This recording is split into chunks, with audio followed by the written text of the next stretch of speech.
Bolívar, todas esas fallas y muchas más son, decía Bolívar, tristes efectos de las antiguas cadenas.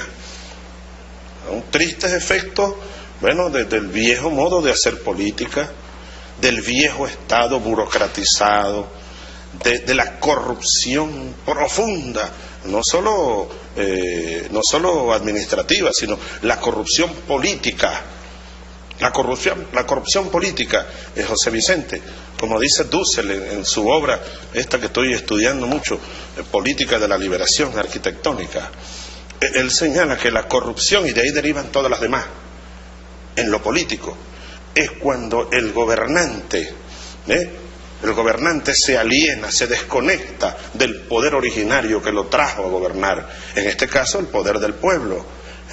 Entonces de ahí, aquí Venezuela estaba corrompida por todos lados, precisamente porque el Estado, el gobierno, las instituciones estaban totalmente desconectadas del poder originario del pueblo, que es el dueño originario del poder.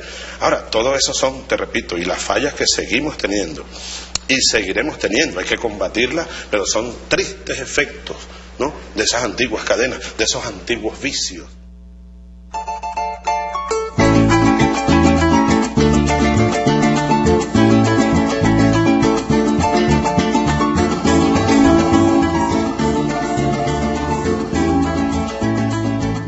Buenas noches, amigos.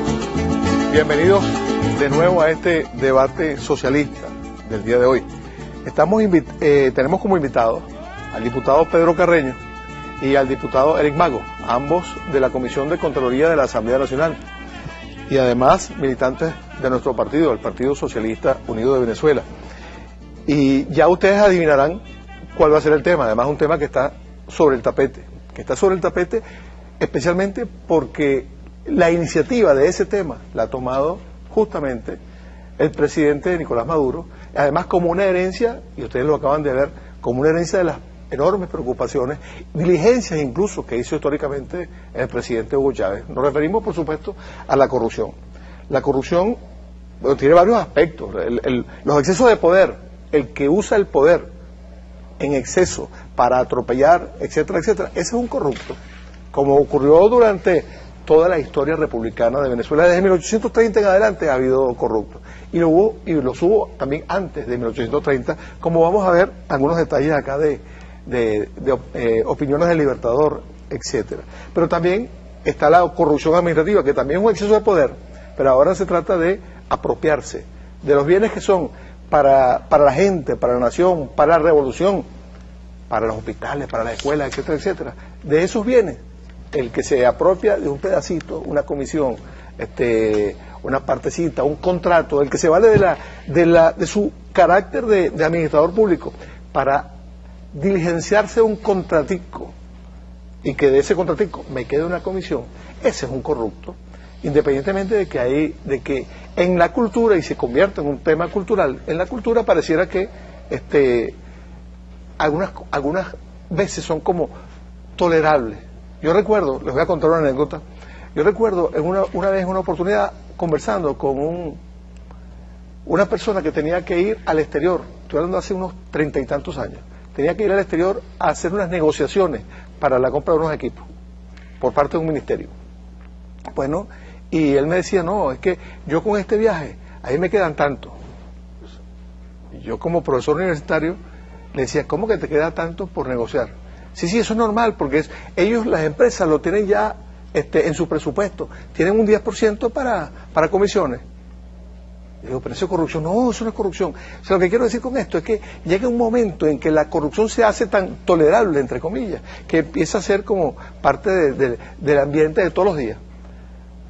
Recordemos que aquí hubo un connotado dirigente de Acción Democrática en una oportunidad que dijo que aquí la gente robaba porque no había razón para no hacerlo. Sin embargo, recordemos también lo que decía Carlos Andrés Pérez. Una de las pocas cosas que yo creo de un insigne ladrón como Carlos Andrés Pérez y asesino como Carlos Andrés Pérez era que Dios no lo tenga descansando, que Dios lo castigue. Carlos Andrés Pérez decía que había dos cosas que no se podían ocultar: la tos y el dinero, sobre todo el dinero mal habido. Él no lo pudo ocultar, por eso era un pleito en la familia por la herencia de Carlos Andrés Pérez. El libertador Simón Bolívar tenía una clara conciencia del tema de la corrupción.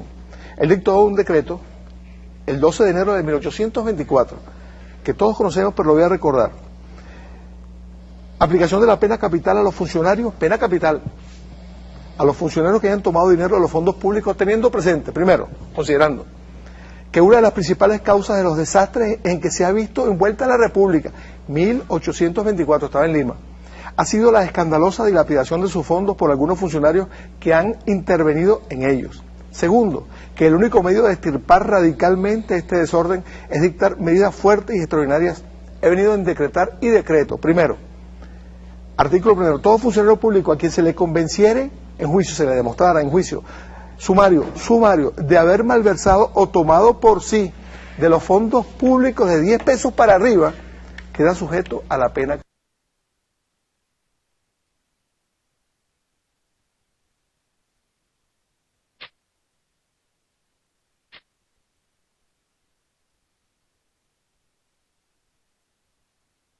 de decreto, serán condenados a la misma pena. O sea, el juez que se hace el loco, se hace cómplice y por tanto sujeto a la misma pena. Tercero, todo individuo puede acusar a los funcionarios públicos del delito que indica el artículo primero. Cuarto, se fijará este decreto en todas las oficinas de la República y se tomará razón de él en todos los despachos, etcétera, etcétera, etcétera. El libertador era tajante con este tema. Pero el libertador, además de ser tajante con este tema, era tan tajante en cuanto a las posibilidades de que él se hubiese incurso en un delito de corrupción. Y hay varios ejemplos de esto. Recordemos entre paréntesis que para ver una comparación de comportamientos éticos de dos grandes dirigentes, George Washington y Simón Bolívar. George Washington termina su campaña, la independencia norteamericana, y recibe enormes premios que se los guarda para sí más aún. George Washington le pasa factura al gobierno que estaba revolucionario, que estaba entrando en ese momento, le pasa factura por los servicios prestados como general del ejército de ellos, mientras que el libertador, a pesar de que estaba, como decimos en Venezuela, pelando, ladrando entre el año 23 y el año 27, por ejemplo, le dice al Congreso de Colombia que le había entregado unos dineros, le había otorgado una pensión, le dice: renuncio desde luego a la pensión de 30.000 pesos anuales que la munificencia del Congreso ha tenido la bondad de señalarme. Yo no la necesito para vivir en tanto que el tesoro público está exhausto. Después dice, al año siguiente el Congreso de Lima, ahora Lima, reunido el 12 de febrero del 25, acuerda asignarle a Bolívar 1 millón de pesos por sus servicios prestados por la independencia del Perú, en remembranza a la recompensa que el Congreso estadounidense, hace referencia a eso, el Congreso estadounidense le otorgó a Washington, y aunque parece imposible de creer, Bolívar respondió lo siguiente: sería una inconsecuencia monstruosa que ahora yo recibiese de manos del Perú lo mismo que he rehusado de mi patria, de Colombia. Ahora, los congresantes insistieron, los del Perú, y él les dice: sea cual sea la tenacidad del Congreso, no habrá poder humano que me obligue a aceptar un don que mi conciencia repugna. Y le dice él a Pedro Briceño Méndez: tendré que pasar, unos poquitos meses después, tendré que pasar por el dolor de girar contra el tesoro público, porque actualmente no tengo un peso de qué disponer. Recordemos que el libertador murió y lo enterraron con camisa prestada. Santander, para afinar un poco más en los ejemplos, el Canal de Panamá, la idea del Canal de Panamá, recordemos que el libertador siempre habló del Canal de Panamá. Qué bueno sería que el istmo de Panamá fuese para nosotros lo del de Corintio, para los griegos. El libertador tenía el plan de hacer el Canal de Panamá. Ojo, 1823, 24, 25. O sea, casi 100 años antes de que se construyera el Canal de Panamá. El libertador había pensado. Y Santander, resulta que le propone hacer un negocio. Y que el negocio del Canal de Panamá lo hagan entre los dos, Santander y el libertador. El libertador le dice: he visto la carta donde usted me propone para que sea yo el protector de la compañía, es un negocio privado, de 2 hombres públicos, que eran los jefes del Estado. El protector de la compañía que se va a establecer para la comunicación de los 2 mares por el istmo de Panamá. Después de haber meditado mucho, me ha parecido conveniente no solo no tomar parte en este asunto, sino que me adelanto a aconsejarle que no intervenga usted en él, Yo estoy cierto que nadie verá con gusto que usted y yo, que hemos estado y estamos a la cabeza del gobierno, nos mezclemos en proyectos puramente especulativos. Esta es mi opinión con respecto a lo que usted debe hacer. Yo, por mi parte, estoy resuelto a no mezclarme en este negocio ni en ninguno otro que tenga carácter comercial. Estamos hablando, entonces, básicamente de un tema ético, que está sobre el tapete en este momento. Está sobre el tapete porque, al mismo tiempo que recuerdo muchas veces al presidente Chávez denunciando él casos concretos de corrupción y solicitando a las autoridades competentes que se enjuiciara. Estamos hablando de, ustedes seguramente me van a recordar muchos casos más, pero el caso del CAES, por ejemplo, es un caso notorio, importantísimo, que el propio presidente, que había puesto confianza en algunos seres humanos para que hicieran ese trabajo, administraran ese fondo, y al final tuvo que solicitar a los tribunales que lo metieran preso, a la fiscalía que lo metieran preso, por supuesto en el marco de la ley. Ahora mismo el presidente Nicolás Maduro está desarrollando una campaña que tiene que ver con esto, con el adecentamiento de los dineros, del uso de los dineros públicos, del uso del poder, por decirlo más ampliamente. Ahora aquí, el tema aquí es que la corrupción puede ser un elemento, como en efecto, recuerdo que conversando en una oportunidad con militares cubanos, especialistas en el tema, ellos habían estudiado la guerra de la invasión a Irak, y yo les comentaba, bueno, ¿qué pasó allí? Porque se suponía que Saddam Hussein tenía una fuerza armada muy importante, muy fuerte, y él me dice, a los generales los compraron.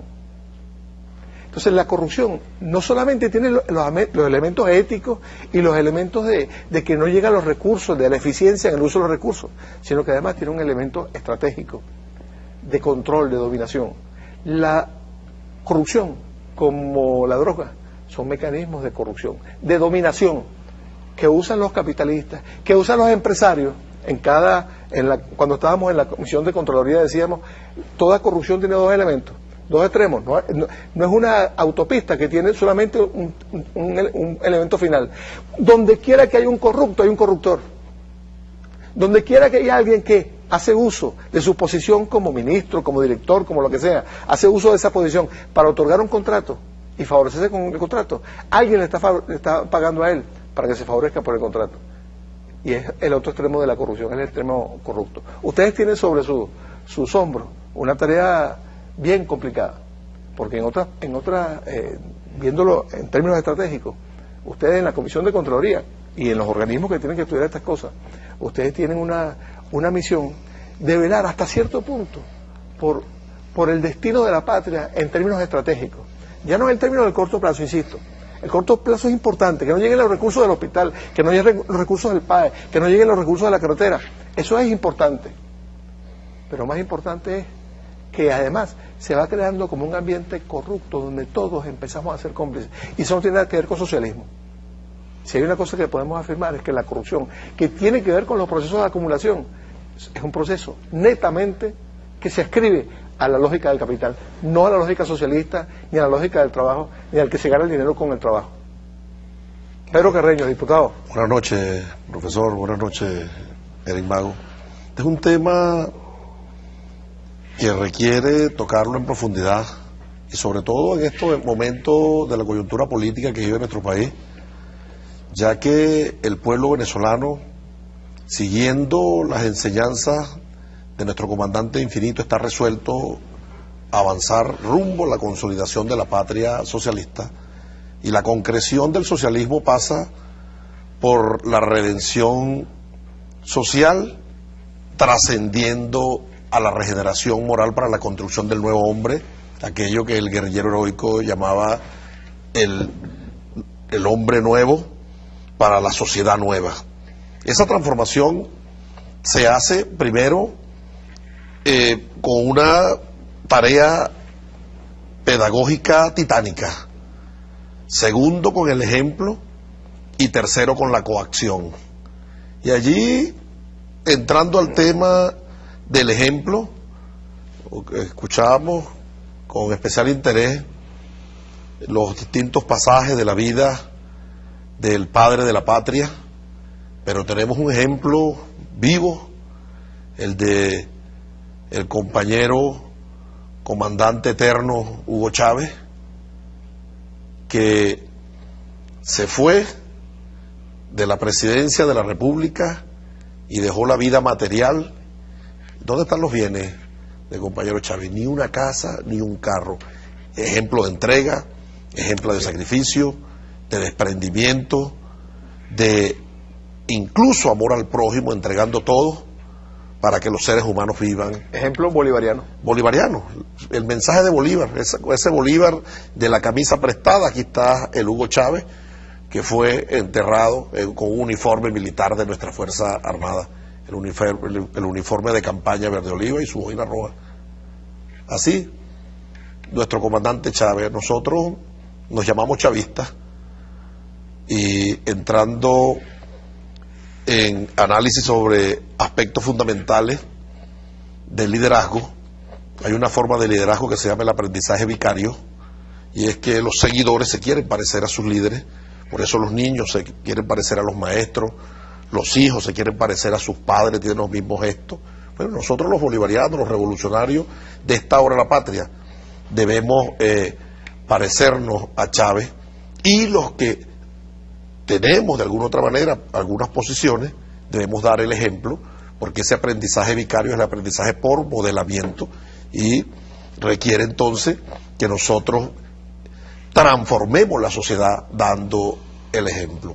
El otro aspecto importante de la búsqueda de la transparencia y de integridad en el manejo de los fondos públicos, tú lo trataste en su justa dimensión, y es la hipocresía de los países que se autodenominan del primer mundo, que utilizan como mecanismo neocolonial la lucha contra la corrupción. Y cuando hablo de la hipocresía es porque crean en el seno de Naciones Unidas una organización que se llama Transparencia Internacional, donde todos los años se elabora una suerte de orden de mérito, y los primeros países corruptos son los países que no están de acuerdo con la política proimperial, pero no solo nos acusan de corruptos, sino que ellos entonces propician las condiciones para la corrupción con unos organismos bancarios que se llaman los paraísos fiscales, donde las cuentas no tienen rostro, sino tienen código, y allí van a parar los capitales sucios del narcotráfico, la corrupción y la delincuencia organizada, y por lo tanto estimulan estas actividades ilícitas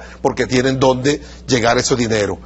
Y más allá con los casos de corrupción, no se ha podido hasta este momento, a pesar de múltiples intentos, lograr que en el seno de Naciones Unidas o de algún organismo internacional se logren convenios en dos órdenes, que sería un ejemplo fundamental del mundo entero, en un concierto unánime para combatir este flagelo que pudiéramos catalogarlo como un cáncer social. Por un lado, la extradición de los corruptos. A nuestros corruptos les venden hasta títulos nobiliarios, les venden medios, les venden la Green Card en los Estados Unidos, les venden categorías de refugiados políticos, de perseguidos políticos para victimizarlos, satanizando a nuestros gobiernos, y además de ello, con nuestros capitales que se llevaron esos corruptos, los tienen en sus bancos reactivando sus economías, sus aparatos productivos, y a nosotros no nos llega absolutamente nada. Yo creo que llegó la hora de que nosotros entendamos la lucha contra la corrupción en su justa dimensión. Y para concluir este segmento, hay un aspecto fundamental para los que combatimos la corrupción, que debemos ser todos los revolucionarios, todos, y es que quien combate la corrupción nunca tiene las de ganar, porque si el acusado en una investigación resulta que es inocente, quien lo acusó dice el que estaba investigando se hizo cómplice. Y si resulta culpable, el culpable dice me quieren pasar factura política. Yo creo que nosotros nos hemos vacunado, como decía nuestro comandante Chávez, ya tenemos los pantalones largos, hemos curtido la piel para que la dermis no esté tan sensible y nos resbalen muchas cosas, de manera tal de avanzar en una lucha sin cuartel contra este flagelo.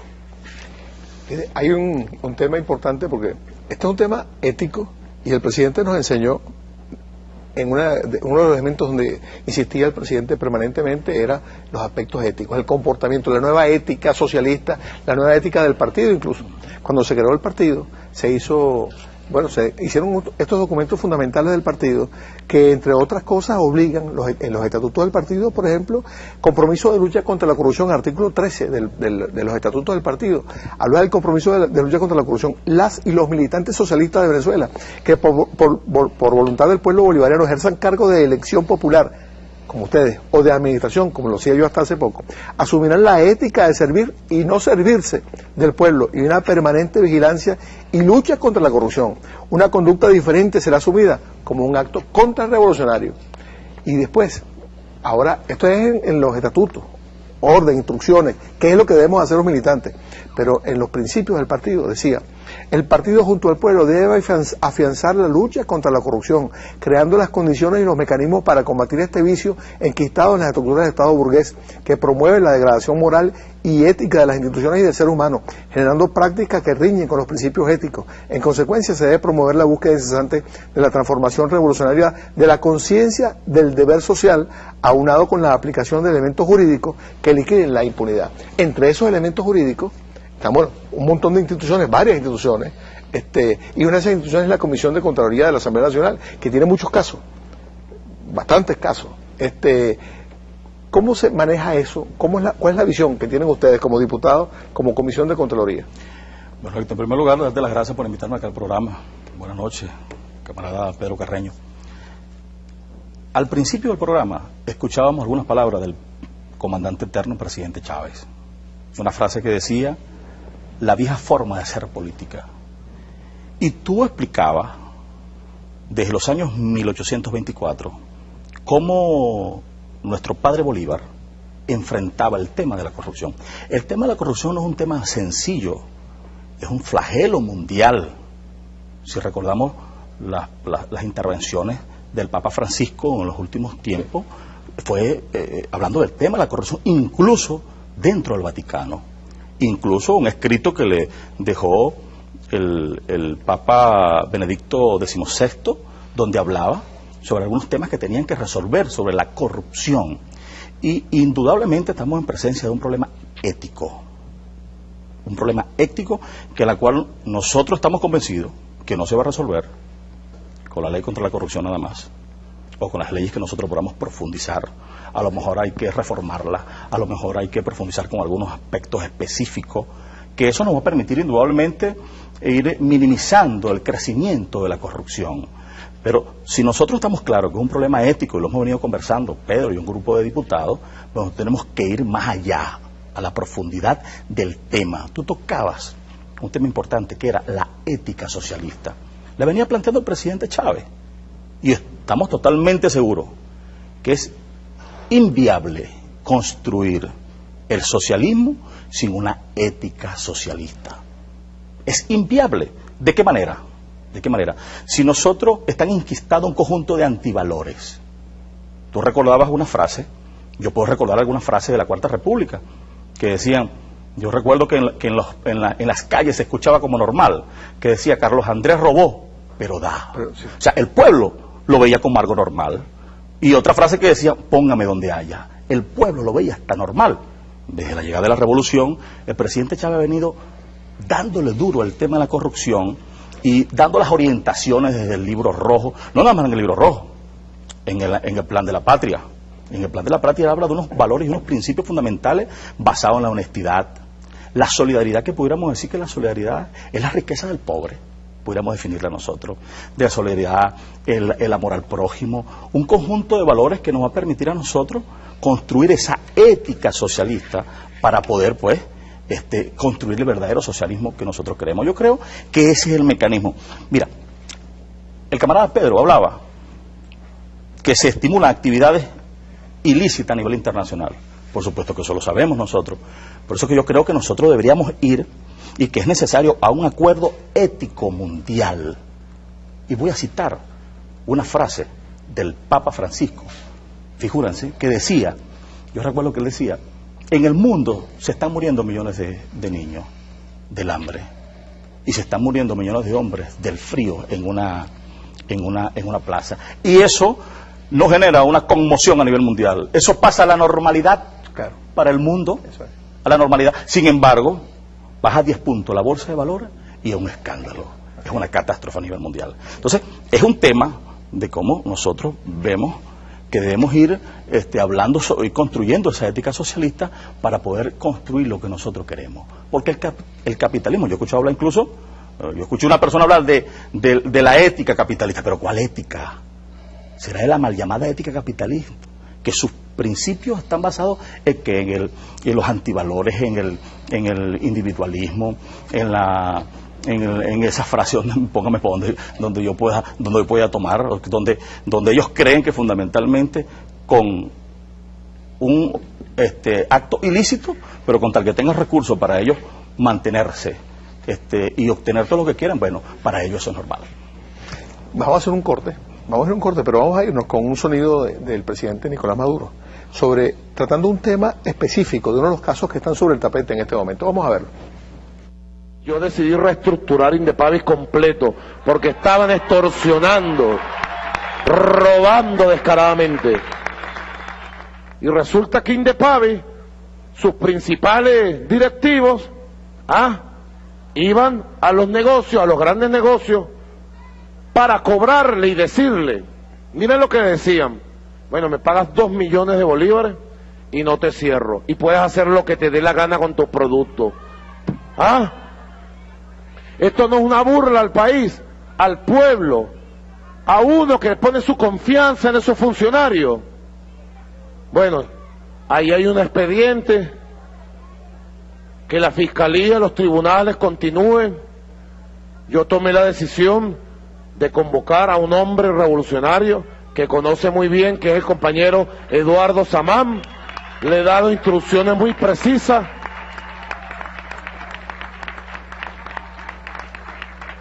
para que asuma Indepavis con fuerza y vayamos a acompañar al pueblo en su lucha contra la especulación, en su lucha contra el acaparamiento, una Indepavis verdaderamente del pueblo, honesta, socialista.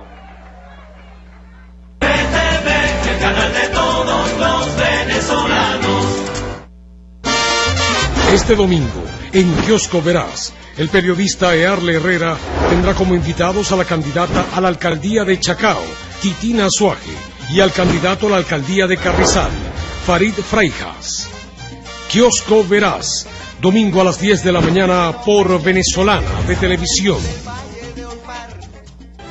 Como parte de las actividades de la campaña Soy Consciente Consumo Eficiente, promovida por el gobierno bolivariano, el MPPEE y Corpoelec, la Orquesta Sinfónica Infantil Rafael Urdaneta, el Sistema de Coros Juveniles y la Orquesta Sinfónica Simón Bolívar demostraron que la música es energía y la naturaleza tiene un mensaje para ti, con la cual todas y todos podemos contribuir con el uso racional y eficiente de la energía.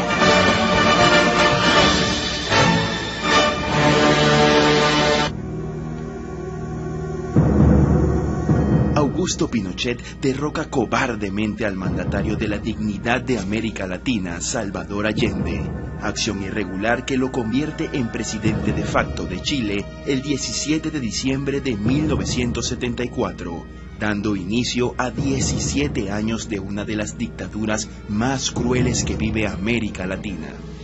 He decretado a partir de esta fecha el estado de sitio en todo el territorio nacional. A partir de este momento procederán a arrestar a cualquier dirigente político o gremial y a cualquiera persona que no obedezca los mandos u órdenes emanadas de las autoridades federales. Pinochet, en conspiración con el imperio norteamericano, a través de la Operación Cóndor, ordena la privatización de empresas públicas, el despido masivo de trabajadores, elimina partidos políticos y clausura el Congreso. Hunde al pueblo chileno en la penuria política y social. Chile no requiere de políticos, no requiere de partidos políticos. Cuando el gobierno militar va a llamar a elecciones o va a disponer de ese país, que es la pregunta que se está haciendo mucha gente. Mire, se lo voy a contestar mañana. El gobierno dictatorial militariza el sistema judicial, interviene en instituciones educativas y censura medios de comunicación, violando despóticamente el derecho a la libertad de expresión. Los chilenos se convierten en perseguidos políticos, situación que los obliga a huir del país. Víctimas de represión y fusilamiento de la Caravana de los Muertos, plan orquestado por militares para aniquilar a dirigentes demócratas que defienden los derechos del pueblo.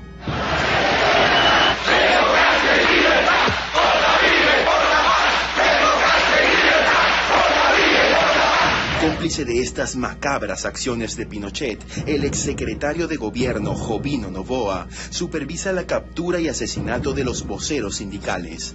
Hoy, aliado de factores de la ultraderecha venezolana. El régimen pinochetista deja centenares de víctimas y miles de muertos. Acusado de delitos de genocidio, terrorismo y tortura, Pinochet recibe arresto domiciliario en Londres durante 2 años, proceso que termina con su extradición a su país natal. El dictador simula supuesta demencia para exagerar su enfermedad. Lo libra injustamente de un juicio. Pinochet es un dictador monstruoso, responsable del golpe de Estado más cruento que haya conocido América del Sur en décadas, que se dio el 11 de septiembre de 1973. Y nosotros vamos a conmemorar los 40 años del martirio de Salvador Allende y a repudiar al fascismo desde Venezuela. Hoy, naciones de la región cuentan con un sistema democrático consolidado en un solo bloque, bajo los principios que impulsó el gigante de América Latina, Hugo Chávez. Unidad, lucha, batalla y victoria para ser libres y soberanos. ¡Que viva Salvador Allende! ¡Que viva Víctor Jara! ¡Que viva Bernardo Higgins!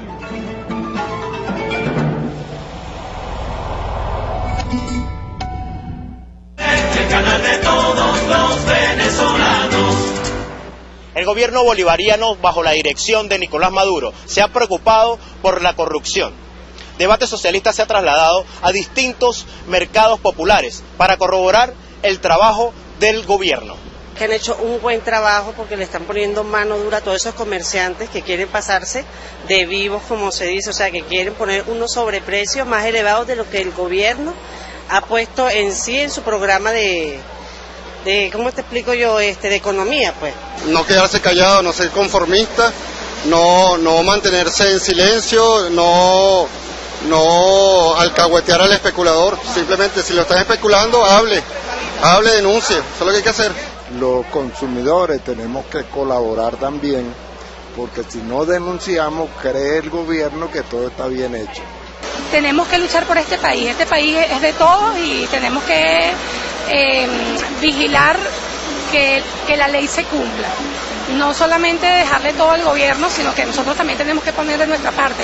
Y la corrupción comienza por algo pequeñito.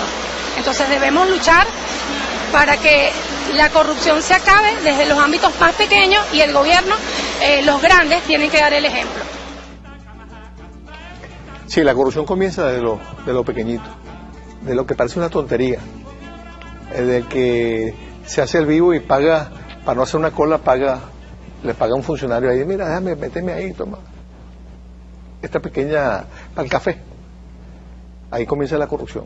Ahora, hay un llamado a la gente, al pueblo, y aquí el pueblo está señalando tener conciencia de la situación y además estar dispuesto a hacer la denuncia. Pero hay distintos mecanismos para la denuncia. Un mecanismo de la denuncia, además, con control de los diputados del Partido Socialista Unido de Venezuela, lo cual es una enorme responsabilidad por parte nuestra y hacia nosotros, que recae sobre nuestros hombros. Hay un mecanismo en la Asamblea Nacional, un mecanismo de control, que ejerce un control sobre el Estado venezolano. Es la Comisión de Contraloría. ¿Cómo es ese mecanismo, diputado Pedro Carreño, presidente de la Comisión? Lo primero que hay que establecer es que, siguiendo lineamientos, no solo de nuestro líder y timonel, y ahora el ejemplo que da al ponerse al frente de esta lucha titánica contra la corrupción, Nicolás Maduro, el hijo de Chávez, nuestro presidente, Nicolás, sino también del Partido Socialista Unido de Venezuela. La lucha contra este flagelo no tiene color político, no tiene ideología. Por lo tanto, el principio fundamental que rige a la Comisión Permanente de Contraloría es que nosotros no perseguimos rostros, personas, sino ilícitos contra el patrimonio público. Y si esos ilícitos vienen de funcionarios que, prevalidos de su condición de revolucionario, llegaron a cargos de elección popular o fueron designados, hay que ser más severo. Eso es importante tenerlo en cuenta, porque la corrupción es hábil, se mimetiza, se confunde, y su objetivo fundamental es llegar a donde están los dineros públicos para ponerle la mano, y en ese afán se pone una boina roja, asume un discurso revolucionario, y después en la actuación los observamos. Nuestra habilidad está en detectarlos y sancionarlos. Sobre la base de esta premisa fundamental se elaboró una metodología, porque hemos entendido que la lucha contra la corrupción la quieren banalizar, y más en épocas electorales. No hay un mecanismo más expedito para desacreditar a un adversario político que es acusarlo de corrupto, aún sin tener pruebas. Lo acusas de corrupto, ese es un corrupto. Nosotros ahora con las redes sociales, los que combatimos la corrupción, tú no tienes moral, corrupto, ellos no tienen nada, pero quieren como tirar la pelota para este lado para justificar a sus corruptos, ¿no? Entendiendo esto, creo que es necesario que la metodología esté bien diseñada, y para recibir una denuncia debe cumplir con dos requisitos, dos condiciones sine qua non. La primera, que los documentos que sustenten la denuncia se constituyan en prueba fehaciente. Esto es para proteger también a los ciudadanos, que muchas veces son sometidos al escarnio público, van a los medios de comunicación y dicen: fui a la Comisión de Contraloría, incluso se toman una foto en la comisión consignando, y ya con ello satanizan, estigmatizan y asesinan moral y éticamente una gran cantidad de personas. Nosotros hasta en eso debemos cuidarnos. Por lo tanto, los documentos que se consignen deben constituirse en prueba fehaciente. Y lo segundo es que del análisis de esos documentos se desprenda que evidentemente existen ilícitos contra el patrimonio público.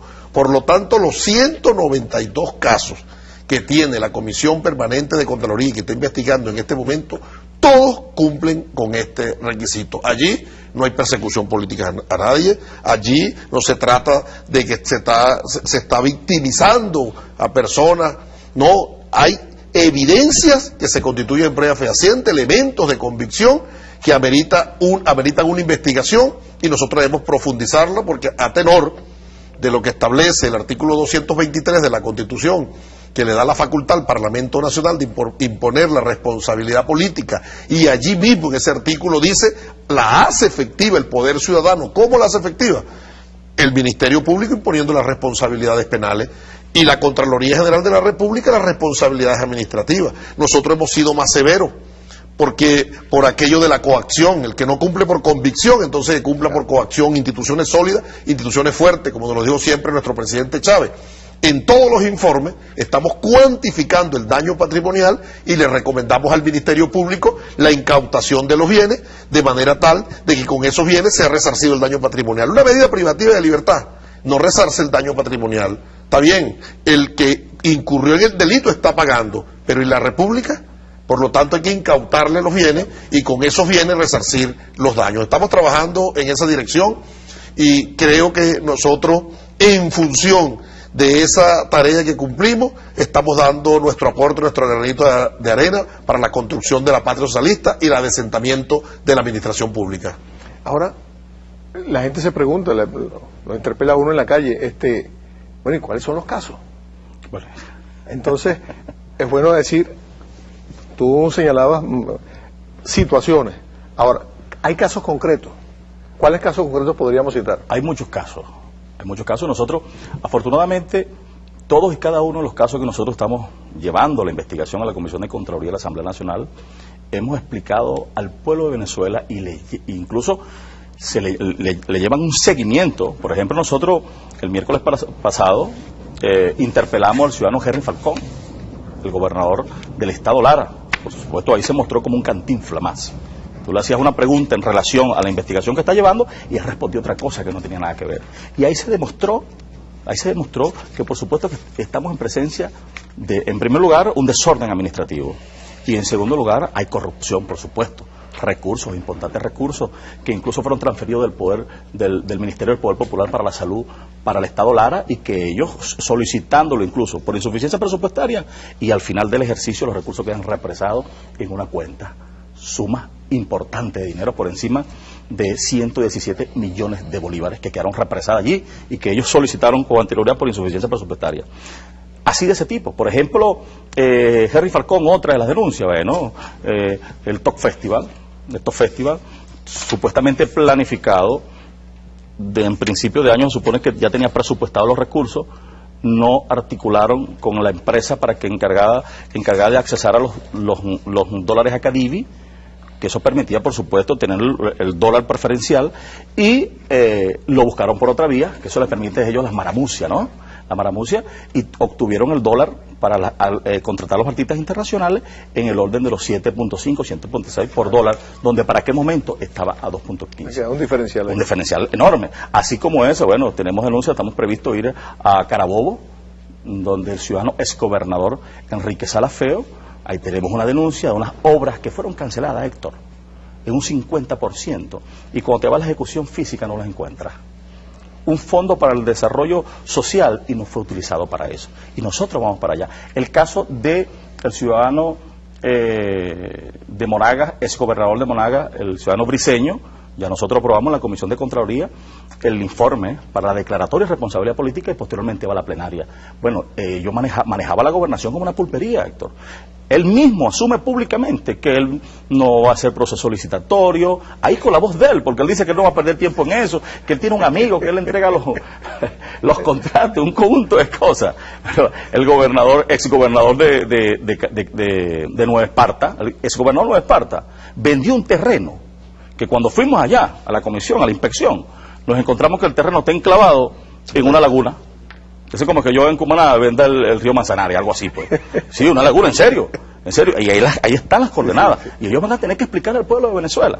Y lo que decía el camarada y compatriota Pedro, esa oposición venezolana, y lo decimos con la mayor de las tranquilidad y responsabilidad, sin temor a equivocarnos, porque es que tenemos las pruebas en la mano, nacieron de la corrupción, hermano. Y por supuesto, si nacen de la corrupción, se crían en la corrupción y se mantienen en la corrupción. Ahora fíjate, tú señalaste aquí casos concretos. Casos concretos que tienen que ver con de alguna manera con visibles de la oposición. Más aún, yo cuando era presidente de la Comisión de Contraloría, compartía con ustedes allí, llegaron muchos más casos. Sí. Solo que muchas veces incluso nosotros muy responsablemente decíamos, momentico, ¿dónde están las pruebas? Hay suficientes pruebas, porque si no podemos procesar una denuncia, claro. Entonces, y veo que algunas de esas cosas están cristalizando ahora, o sea, que las pruebas han llegado ahora, pero muchas veces dicen, sí, pero es que estos acusan todo, eso dice la derecha. La derecha, eso dicen siempre, nos acusan a nosotros, pero ¿dónde están? No hay corruptos en el gobierno chavista. Pero Héctor, si nosotros mostramos ante el país las primeras declaraciones de responsabilidad política que hicimos en la Comisión de Contraloría, de acuerdo a los estudios y las investigaciones, fueron dos alcaldes del PSUV. Recordemos el alcalde de Jacura y el alcalde de Guaranito, que salieron con los votos del PSUV, y ellos creían que como salieron con los votos chavistas, bueno, eso le iba a permitir tener una licencia para hacer el manejo de los fondos públicos, lo que les dio la gana. Y ahí están, se les declaró responsabilidad política y hoy están detenidos. Y eso es un caso, el caso del Gato Briceño. El Gato Briceño, lo curioso es que la derecha lo acusaba hasta de homicidio. Ahí en la Asamblea Nacional, me consta, y después, cuando se sale de las filas del PSUV, se pasa el enemigo, entonces ahora es un patriota y es un perseguido político, cuando lo acusaban de homicidio. Yo presencié esas discusiones ahí en la Asamblea. Pedro Carreño, y esos otros casos, los casos nuestros. Sí, yo antes de responderte voy a colocar esta imagen. La laguna del Morro. Esta es una laguna. ¿Cómo se llama la laguna? La laguna del Morro. El Morro. La laguna del Morro. Sí. Una avenida, iba a concluir la construcción, venden el terreno, concluye, la avenida está construida, el monto no se compadece con la extensión, la Comisión Permanente de Contraloría hace la investigación y cuando pide apoyo al Ministerio de Agricultura y Tierra, lleva unos agrimensores, unos topógrafos, se hacen las mediciones, este es el terreno Mira el terreno que compró por 500 millones la gobernación para construir la avenida. Obviamente aquí hay un concierto para delinquir. El señor que vende el terreno es un señor mayor, un adulto mayor, un viejito, como le decimos cariñosamente, que le lava los gallos al exgobernador Morel. Lo metieron en eso, una registradora se prestó, bueno, y este terreno, 500 millones. Ahí tiene que participar, alguna cosa como esa, participa más de un actor. Pero además de eso, existió una cautelar de un tribunal que prohibía el pago sobre la base de un informe del Ministerio de Ambiente, y ellos, burlando la decisión, apelaron a la alzada, compraron al juez e efectuaron los pagos. Y ahora dicen que existe persecución política, o el caso, como lo dijo el diputado Eric Mago, del gobernador del estado Lara. Muchos casos, es un desorden administrativo. Si tú me dices, Héctor, que haga una caracterización de la oposición venezolana, yo te diría que cumplen dos condiciones sine qua non. La primera es que son irresponsables, nunca asumen nada. Yo no fui, yo no estaba, yo no participé el 11 de abril, yo no estuve en el asedio a la Embajada de Cuba, cometí un acto impúdico con otro hombre, un BMW, y un acta policial, ese no soy yo. Nunca asumen nada. Nunca asumen nada. Pero además hay dos y siempre diputados.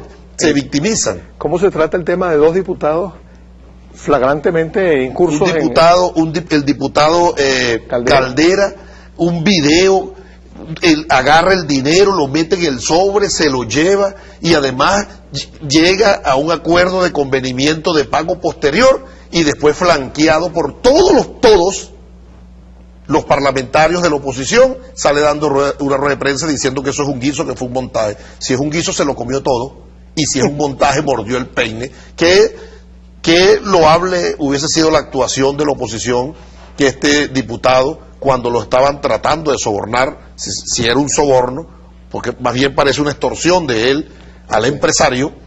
De eso se encargará el Ministerio Público una vez que el Parlamento Nacional le allane la inmunidad parlamentaria, porque tiene fuero y se ha puesto a la hora de los tribunales. Que loable hubiese sido, que digna esa postura, que diga: disculpe, usted se equivocó de hombre, yo no tengo precio, agarre su dinero, con ese dinero usted no me va a comprar. Y que hubiera quedado grabado ahí. Y queda grabado allí esa postura digna de un hombre. Pero se lleva el dinero y ahora viene a victimizarse y dice que será reivindicado por la historia. Y Richard Mardo, y el diputado Mardo, bueno, recibe dinero, recibe depósitos, una gran cantidad de recursos, y entonces él aduce que ese dinero no es para él.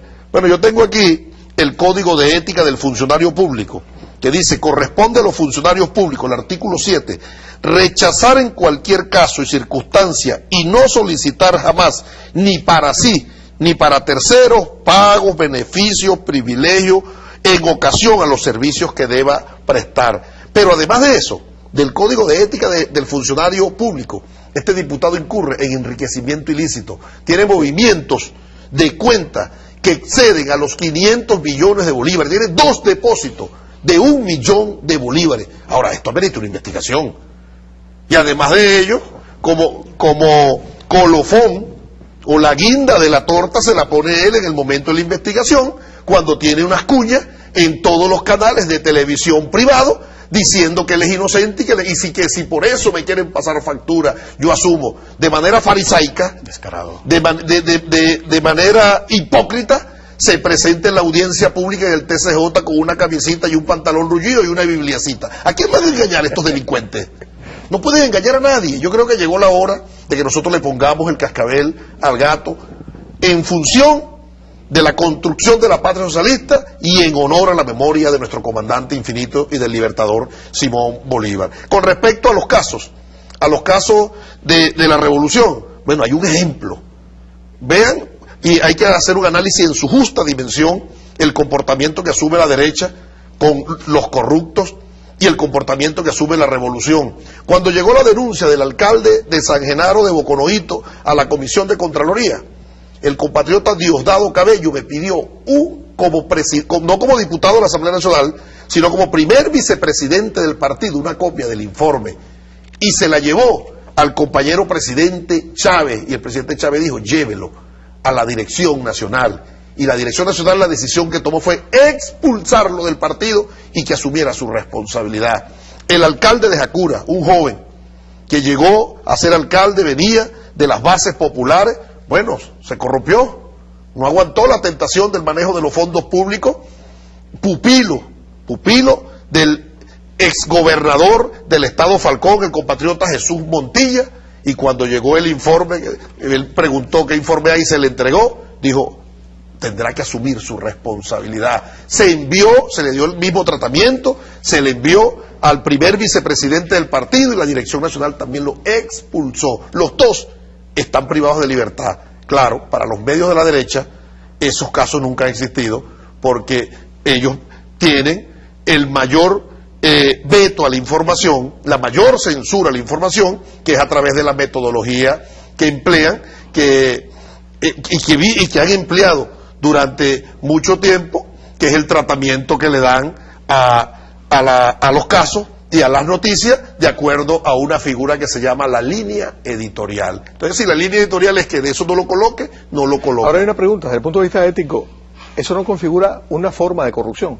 Porque los medios de comunicación están haciendo uso de un recurso que es público, es de todos. Si son recursos públicos, ellos están haciendo mal uso de ese recurso público. La verdad es de que pertenece a alguien y la puede manejar como le da la gana, o la verdad es de todos. Ahí hay un tema ético importante. La ley de responsabilidad social de radio y televisión, profundizando en ese análisis, establece 3 tareas fundamentales para los medios de comunicación, que es informar, entretener y la tercera, educar. En ese rol educativo, en ese rol pedagógico, ¿qué están haciendo los medios de comunicación en la lucha contra la corrupción, en la búsqueda de la integridad y la transparencia en el manejo de los fondos públicos? Al contrario, se solidarizan con la corrupción cuando quieren presentar a estos diputados como víctimas. Un flaco servicio le hacen a la República. Parece que no escarmentaron la lección que les dio el pueblo en diciembre de 1998, cuando eligió a Hugo Chávez presidente. Y una de las razones fundamentales que se desprende de los análisis políticos, que el pueblo estaba asqueado contra la corrupción. No aprendieron la lección, no escarmentan, son tercos, bueno, y seguirán entonces recibiendo palizas electorales y este pueblo avanzando hacia la construcción del nuevo orden. Eric. Bueno, Héctor, definitivamente nosotros estamos conscientes de la tarea titánica que tenemos, una tarea titánica, por lo que hablábamos al comienzo del programa, pero es una responsabilidad de los hombres y mujeres comprometidos con la revolución. Si el camarada y presidente Nicolás Maduro, y yo quiero felicitar y decirle al camarada y compatriota Nicolás Maduro que no está solo en esto, aquí estamos nosotros pues, y le estamos dando duro, por tener la valentía, el coraje de enfrentar este flagelo que nosotros sabemos perfectamente que es difícil. Sin embargo, estamos buscando los mecanismos como frenar, disminuir y ir por supuesto, a lo medular, a cómo nosotros vamos avanzando, que en los próximos años tengamos una sociedad que no navegue en esa corrupción. Nosotros, ahí en la Comisión de Contraloría, el trabajo ha sido intenso, fuerte. Los medios de comunicación de la derecha, por supuesto, han querido tapar y han querido victimizar a esos señores que son unos descarados dentro de la corrupción. Es un descaro total. Lo explicaba el camarada Pedro. Toman el dinero, allí lo está grabado, el otro con movimientos multimillonarios. Entonces me hace razón tan descarado que me hace recordar una anécdota que pasó en mi pueblo. Allí en la empresa de Salinas de Araya, un señor se está robando un saco de sal. Y en el momento que se está robando el saco de sal, le dice el vigilante: ¡Ey, te estás robando un saco de sal! Y él voltea y dice: bueno, ¿y quién fue el bandido que me puso el saco de sal aquí en el hombro? Así actúan ellos. O sea, se demuestra que están inmersos en corrupción y ellos salen tan descarados en una rueda de prensa a decir todo lo contrario. Pero Eric, sin ir tan lejos, el miércoles en la comparecencia del gobernador del estado Lara, él como un autista, con el respeto que merecen los autistas, desentendido del mundo, tratando de deslegitimar la investigación. Entonces, no, es que no sabe lo que está diciendo. No, es que tienes una confusión. Claro, algún incauto o algún tonto útil repetirá y dirá, mira, la Comisión de Contraloría está equivocada, o están perdidos, están confundidos. Eso no es un hecho fortuito, eso es deliberado, porque no tienen respuesta a la asqueante corrupción con el cual manejan los fondos públicos. Okay. Fíjate, como una conclusión de todo esto es que la lucha contra la corrupción no es una lucha solo de ustedes, los diputados de la Comisión de Contraloría, que tienen que hacer un trabajo titánico, me consta, por la cantidad de expedientes. Los viejos expedientes, más los que se suman, todos los días llegan denuncias, no siempre bien sustentadas y por tanto imposibles de seguir su proceso. Pero las autoridades generales están en eso, el presidente Maduro está en eso. Pero lo que sí es que esa es una lucha que nos corresponde a todos. Nos corresponde a todos, a la sociedad en su conjunto, le corresponde. Ojo, incluso a la derecha le correspondería asumir el tema de la lucha contra la corrupción, porque ese es un flagelo que atenta también contra las posibilidades de ellos mismos, de tener una vida decente para ellos, para sus hijos, para sus nietos. Un espacio donde se pueda confiar en el otro ser humano, en el funcionario, etcétera, etcétera, más allá de las consideraciones de tipo político. Sin embargo, no lo asumen así. Repito, porque aquí hay un tema de dominación. La dominación, entre otras cosas, decía el Libertador, se nos ha dominado más por la ignorancia que por la fuerza. Esa ignorancia nos hace cómplices. Ese permitir que haya paraísos fiscales, como tú lo dices, a nivel internacional, eso es una enorme complicidad del imperio, de la lógica del capital para con los corruptos, para con la corrupción. Pero además de que esto es una tarea de toda la sociedad, ahora esto es para los militantes del partido, para todos nosotros y para el militante que nos está viendo en este programa. Esta es una tarea de todos.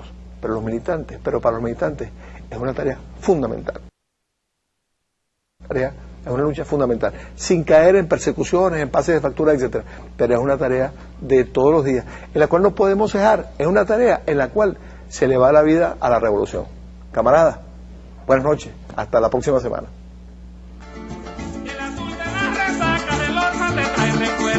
De tus distintas comarcas y el saludo de tu gente, nacida en estas pampas. El burocratismo es una lucha para hacer realidad la lealtad y el juramento de amor a Chávez y a Bolívar.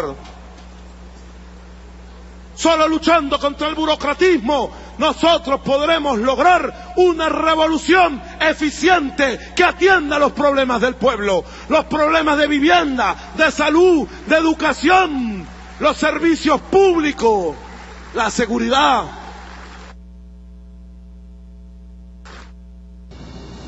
El legado del comandante supremo quedó grabado en la historia revolucionaria. La autocrítica, independencia o nada, comuna o nada. ¿O qué es lo que hacemos aquí? La esencia del socialismo es la vida para todos. La felicidad suprema, decía Bolívar. Alimentos, ropa, salud, vivienda. Para eso es el gobierno, para eso es la revolución, pues. En Venezolana de Televisión, los domingos son de Chávez. A las 11 de la mañana, Aló Presidente. Y a las 5:30 de la tarde, Chávez, siempre Chávez.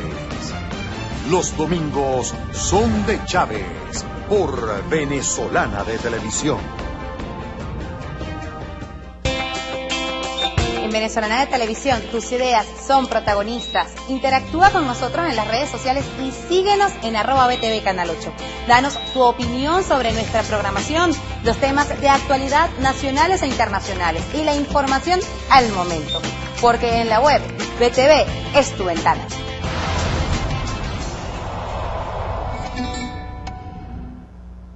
El hombre más grande de su tiempo tuvo también grandes enemigos. Su nombre es Simón, su apellido Bolívar, solo en cines.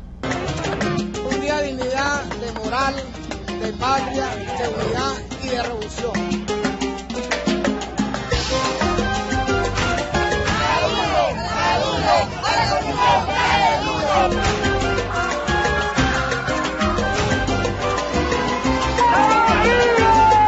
Hoy estamos reivindicados a través de este proceso revolucionario en Venezuela, con Nicolás Maduro a la cabeza. Yo llamo al pueblo al combate contra la corrupción. Aquí no hay intocables, Caiga quien caiga. Acompañando al presidente Nicolás Maduro y seguiremos adelante y lo apoyaremos en todo lo que sea necesario por el legado que nos dejó nuestro presidente Hugo Rafael Chávez. ¡Vamos con todo! A construir una nueva ética política, compañeros.